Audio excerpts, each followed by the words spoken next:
Hello everyone and welcome back to my channel. Today I'll be continuing what if Naruto had the powers of Eren, but before we even get into that, we finally hit 2,000 subscribers in this same year I started my channel. That is amazing. I really appreciate that from y'all. I didn't even think I was gonna make it this far, but yeah, let's keep pushing. Anyway, without further ado, let's get right into the video.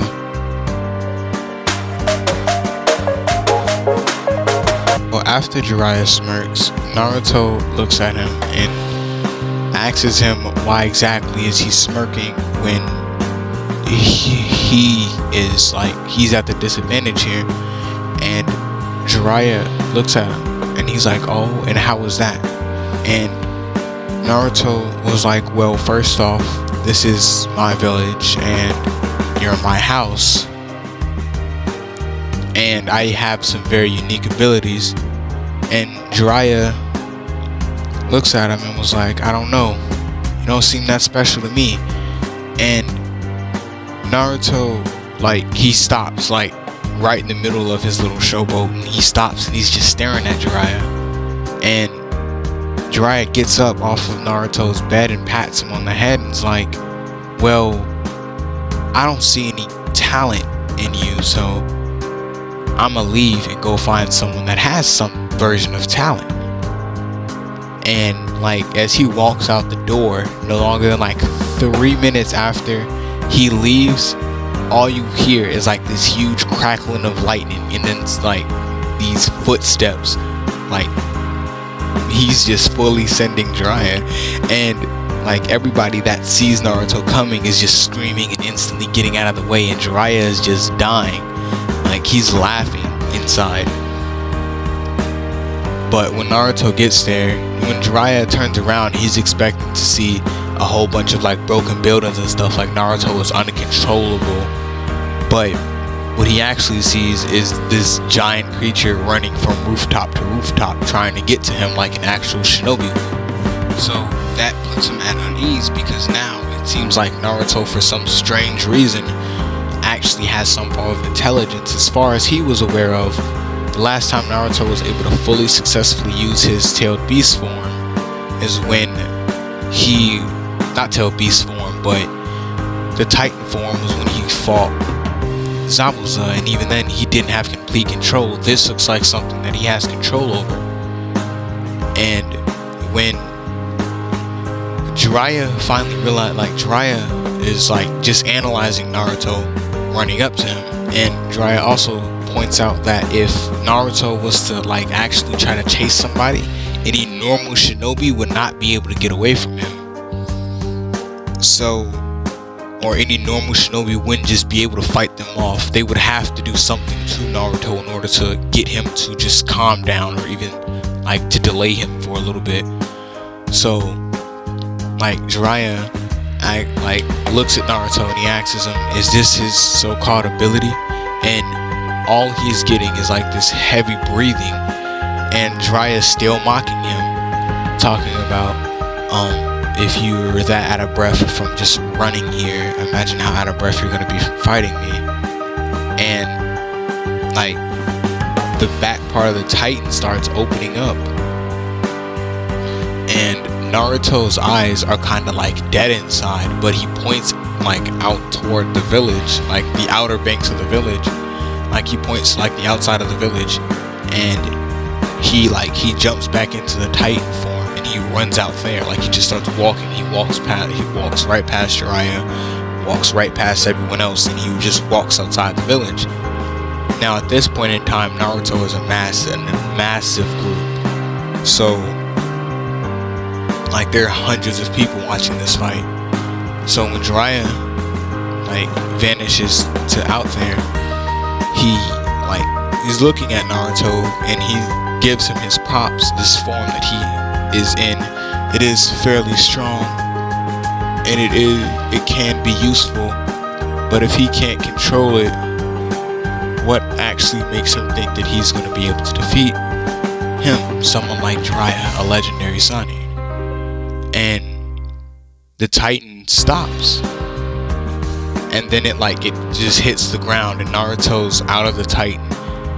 And Jiraiya was like, there was no point of leaving the Titan. Now you're at an even bigger disadvantage. And Naruto was like, no, I'm not. And Jiraiya, confused, is just keeping his distance, because he knows that if Naruto gets too close and activates his Titan form, with Naruto not knowing the details about him, he would definitely mix him. There's no getting away from him if Naruto grabs him. So Naruto asks Jiraiya, does he have any family? And Jiraiya was like, I do have one. I have my student's son. He's out there somewhere. Well, he's safe right now. He has a very big burden on his shoulders.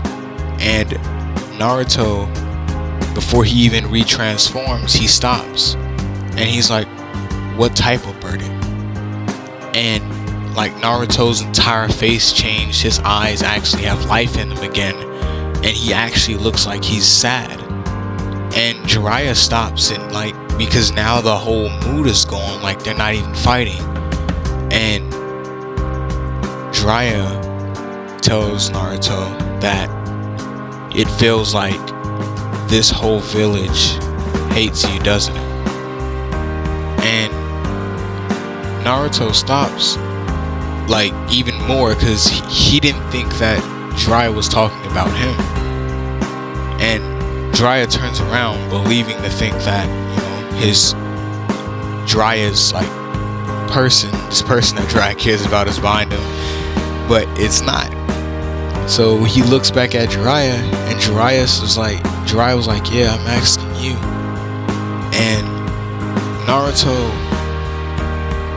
was like, that's not what we're here for, though. Now is it? And Jiraiya was like, no, it's not. But we will have this conversation one day. And he gets Naruto asks him, why do they need to have that conversation if Naruto isn't the kid? And Jiraiya was like, that's the thing.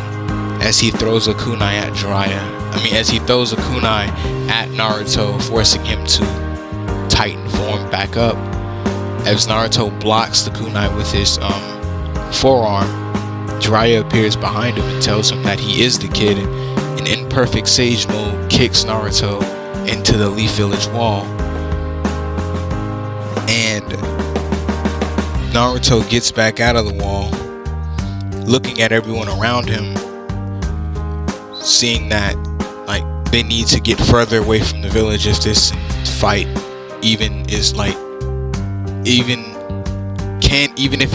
if they wanted to continue it, they would have to take it further away from the village. So that's what they do. They move further away, and as they're fighting, Jiraiya starts using more and more jutsu because Naruto physically is stronger right now. So as Naruto is trying to get close to Jiraiya is using the toad oil, and Naruto slips in the toad oil, and when he gets back up, he lets out this loud scream that everyone can hear.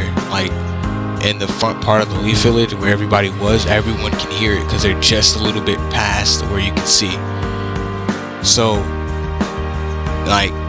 the ninja that were there, ready to quote unquote try to take down Naruto, start moving in after they hear the scream, underneath the assumption that Naruto's out of control.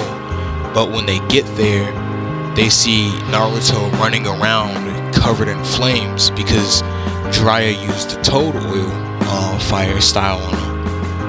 And as Naruto's running around, the Titan finally hits Naruto's Titan form finally hits the ground. But then Jiraiya, in fear that he actually may have just killed Naruto, runs over there just to see that Naruto himself is covered in some weird crystal orb thing.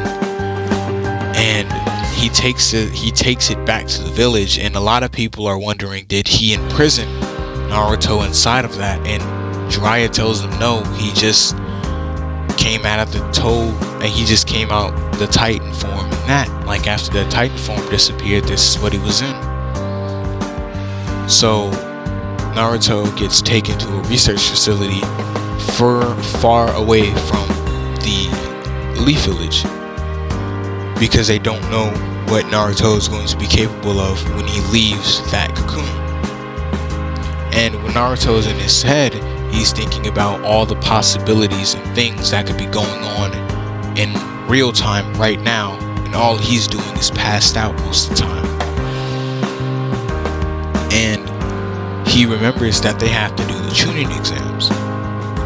So Naruto tries to whatever he can to try to speed up that process of him waking up, because he has to wake up now because he can't let his team down. So in the midst of someone trying to break open the crystal using a very experimental and dangerous jutsu, Naruto wakes up and explodes the crystal and almost kills everyone in the room by complete accident. And then when he wakes up, he realizes what he did, and he's just stuck because he doesn't want to move, because now if he leaves, it's going to seem like he did it on purpose. So when the shinobi in the Anbu that were there guarding Naruto get in the room, they realize what Naruto did, and they put Naruto in, like, they put seals all over Naruto's body, literally preventing him from doing anything. He can't even bat an eye without them removing a seal. So Naruto gets escorted back to the Leaf Village, and this time in handcuffs. And a lot of the people that were friends with Naruto, like Hinata, Sasuke's family, can't remember everybody off the top of my head, but yeah, all of Naruto's actual friends are like very concerned on why he's in handcuffs. And even Fugaku is pissed because he's not understanding, and he's the police force, like, captain. He's supposed to know these things. So after he gets told these things, he's a little confused because he doesn't believe that Naruto did it on purpose. So he's at this present moment in time just trying to figure out if Naruto did it on purpose or not. So when they get him inside of the interrogation room, Naruto tells Fugaku that all he was trying to do was get out of what he was in, because he didn't want to be in it anymore. He didn't mean to kill any or hurt any. He didn't mean to kill or hurt anybody. And Kakashi looks at Fugaku and asks him, do you think he's telling the truth? And Fugaku looks at Kakashi and asks him, is this your student? And Kakashi was like, yeah. So Fugaku looks back at him and was like, in front of Naruto, if you believe that your student would hurt someone just because they can, you don't deserve to let this be your student. Like, if you actually believe that Naruto was capable of this.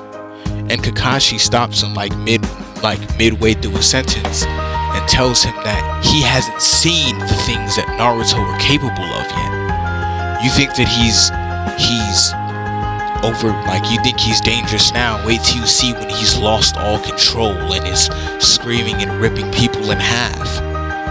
And Kakashi tells him that he doesn't believe that Naruto did it. He wants to believe that Naruto didn't do it. It's the fact that Naruto could have done it just out of, pure aggression toward the Leaf Village. They have to make sure that that's not in there. And Naruto looks at Kakashi and tells him that there is no aggression toward the Leaf Village, but this is starting to upset him a little bit because he is trying to do nothing but use his abilities and powers, and all of a sudden it's a problem for him. But it's okay for people like Kakashi and people like Hinata, Sasuke, and all these other people with Kekkei Genkai to run around using their abilities willy-nilly. But the minute that he gets an ability that's physical and that's a lot stronger than everyone else's, it's a problem. He has to be monitored. And they start to see Naruto give off steam, and they instantly start to think about it. Every time Naruto is transformed, there's always been some form of light, steam, or heat. So they tell Naruto to calm down, and they start backing up away from the table, and Naruto, he's still going into further detail. And then at one point, Naruto just exploded, and he transformed back into his Titan form. And since the room was, slightly bigger than a normal interrogation room, so he had enough room to transform. So after he's realizing that he can also tap into his transformations just by thinking about situations that piss him off, he grins just a little bit, but then he de-transforms, realizing that it could definitely seem very bad in this situation. So Fugaku tells Naruto that for the time being, he's free to go home, but he has to be monitored, and he has to be willing to come back here on a whim, immediately. Anytime anything is going on, he has to come right back here. So Naruto agrees, and he heads home. And this is where I'm ending this part off. If you enjoyed the video, drop a like. If you enjoy my content, please subscribe. Anyway, this has been Shinobi. Peace.